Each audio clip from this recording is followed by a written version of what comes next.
a des personnes qui vous respectent, mais pas tout le temps, pas dans toutes les circonstances, pas avec tout le monde. Elles vous respectent quand vous êtes d'accord avec elles, quand vous restez dans le rôle qu'elles vous ont attribué, quand vous ne les contredisez pas, quand vous ne posez pas de limites. Mais que se passe-t-il quand vous émettez un avis différent, quand vous dites non, quand vous exprimez un besoin qui les dérange? Le respect disparaît, parfois brutalement, parfois en silence, et vous vous retrouvez face à une personne que vous ne reconnaissez plus, froide, blessante ou étrangement distante. C'est un respect à géométrie variable, un respect qui dépend de votre docilité, de votre obéissance, de votre capacité à ne pas déranger. Aujourd'hui, dans Au cœur des relations, nous allons regarder ces signes qui ne trompent pas, ceux qui disent que le respect affirmé cache autre chose, de la condescendance, de l'indifférence, du mépris déguisé, ou une forme de contrôle qui ne dit pas son nom. Je suis Fatem Zahra Alami. J'explore ces incohérences silencieuses entre ce qu'on affirme et ce qu'on fait vivre, ces écarts subtils entre les mots, les comportements et le vécu relationnel. Parlons donc de ce respect en dentelle, celui qui paraît délicat en apparence, mais qui se déchire souvent au premier désaccord. Comment le reconnaître? Et si le respect est absent, pourquoi reste-t-on?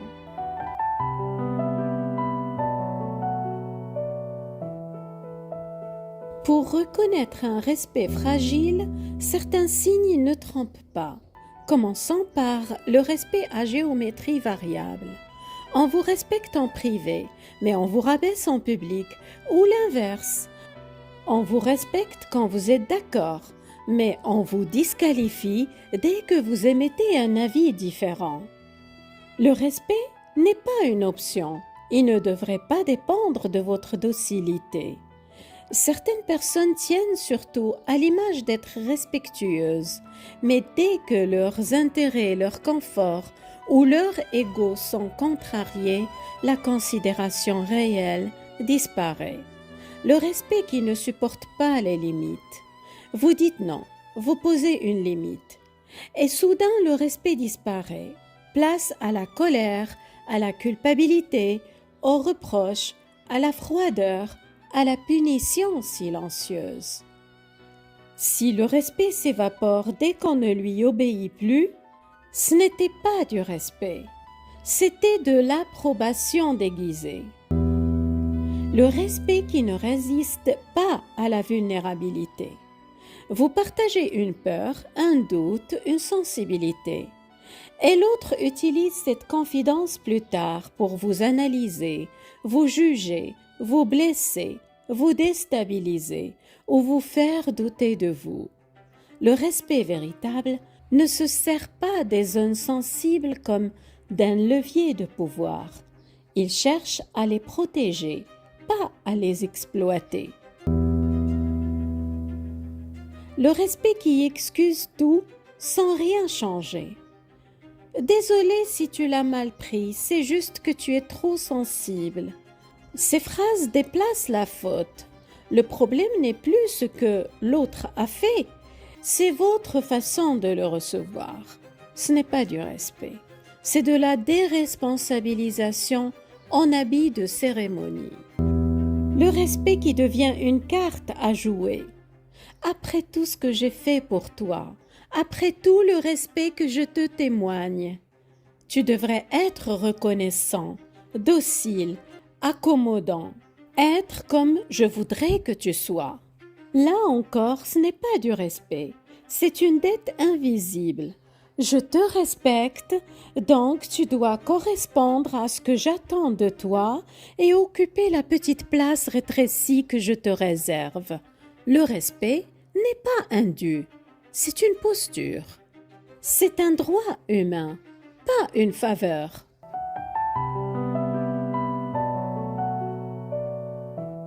Alors, si le respect est absent, Pourquoi reste-t-on? Parce que les mots sont là. On nous dit « je te respecte » et on veut y croire. On veut croire que l'autre est sincère.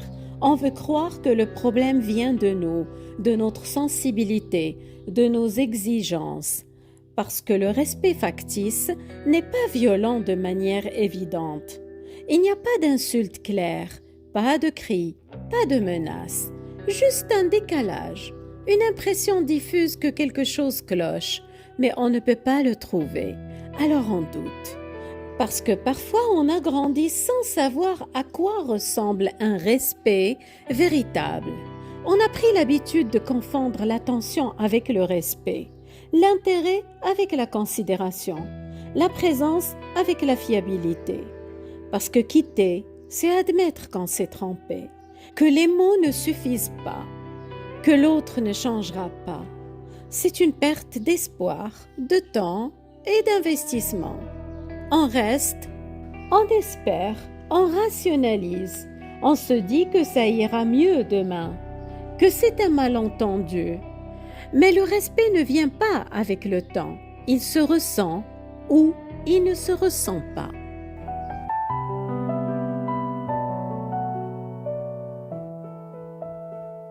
Le faux respect laisse souvent une impression étrange. On ne peut pas accuser clairement l'autre de maltraitance visible, mais on ne se sent jamais vraiment considéré non plus. Beaucoup de personnes finissent par douter d'elles-mêmes dans ce type de dynamique, parce que tout paraît correct en surface. Il n'y a pas de scandale, pas d'insulte ouverte, pas de violence évidente. Seulement cette sensation persistante de ne pas réellement exister dans le lien, de ne pas être légitime, comme si l'absence d'agression suffisait à construire une relation saine. Le manque de respect ne prend pas toujours la forme de l'agressivité. Il peut aussi prendre la forme d'une politesse froide, d'une écoute absente ou d'une manière subtile de ne jamais réellement considérer l'autre comme un égal. Mais une relation ne se détruit pas uniquement par la violence visible. Elle peut aussi s'éroder par l'indifférence, la condescendance subtile, l'absence d'écoute ou cette manière de maintenir l'autre dans une position émotionnellement inférieure tout en gardant une apparence parfaitement correcte. Vous savez, cet art de placer l'autre en position de celui qui en fait trop, celui qui est trop sensible, celui qui ne comprend pas, tout en gardant pour soi une posture de rationalité, de calme, de bonne foi. Concrètement, cela se traduit par la validation sélective. On n'écoute que ce qui nous arrange. Ce qui ne correspond pas à notre version des faits est ignoré, minimisé ou retourné. L'autre finit par douter de sa propre perception. Ensuite, la condescendance polie. On ne crie pas, on n'insulte pas. On dit « je comprends ton ressenti » avec un ton qui signifie en réalité « tu es trop émotif, mais je suis assez grand pour te pardonner ». L'autre se sent infantilisé sans pouvoir le prouver. Il y a aussi l'absence d'écoute active. On laisse l'autre parler, on hoche la tête, on dit oui, oui, mais rien ne change. Aucune question, aucun retour, aucune prise en compte. L'autre a l'impression de parler dans le vide. Puis la réinterprétation systématique. Quand l'autre exprime une limite ou une émotion, on la réinterprète. Tu n'es pas en colère, tu es fatigué. Tu ne poses pas une limite, tu es juste rigide, pas assez flexible, pas assez compréhensif. Je ne t'ai pas blessé.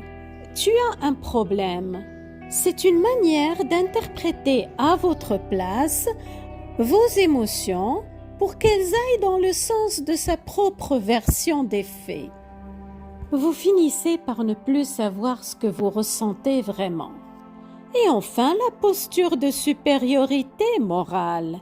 On garde une apparence parfaitement correcte. On ne crie pas, on ne menace pas, mais on laisse l'autre dans une position où il se sent toujours en tort, toujours trop. Alors il se demande, est-ce que c'est moi le problème? À force, il se sent infantilisé, on lui explique ce qu'il devrait ressentir, invisibilisé, ses paroles ne sont pas prises en compte, déstabilisé, il ne sait plus ce qui est légitime, seul. Il ne peut pas prouver ce qui se passe, tout paraît correct en surface. Et c'est cela qui est violent, pas de manière visible, mais de manière érosive, comme de l'eau qui use la pierre sans bruit. Ce n'est pas du respect. Le respect authentique produit une sensation de sécurité intérieure. On se sent reconnu et considéré comme sujet humain distinct. Le respect en dentelle ou le respect fragile, lui, laisse l'autre dans une insécurité relationnelle permanente. Il laisse souvent la personne épuisée à devoir mériter une considération qui devrait être naturelle.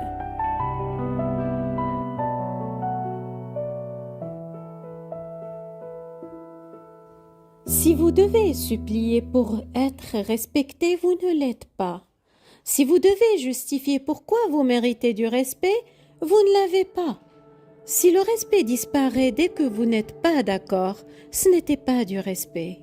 Le respect authentique ne se mesure pas dans les moments faciles. Il se révèle surtout dans le désaccord, la frustration, la limite et la différence. Il ne prend pas les limites pour une offense. Il ne voit pas un non comme un défi.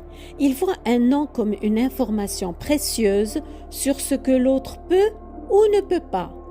Le respect véritable consiste à reconnaître pleinement l'humanité, la subjectivité, la réalité intérieure de l'autre. Sinon, le mot respect devient simplement une version socialement acceptable de la distance, du contrôle, de la manipulation ou du mépris poli. Ne vous contentez pas d'un respect déclaré. Ne vous habituez pas à un respect à géométrie variable. Ne normalisez pas le manque de respect enveloppé dans des mots doux. Être respecté ne devrait jamais demander de s'effacer. Vous méritez des relations qui savent vraiment vous accueillir et qui ne font pas du respect une dette invisible. Et rappelez-vous, les relations les plus belles sont souvent les plus cohérentes et les plus apaisantes. Celles où vous n'avez pas à vous demander si vous êtes respecté ou non, vous le ressentez comme une évidence. Prenez bien soin de vous et ne laissez personne vous convaincre qu'on vous respecte quand vous ne le ressentez pas.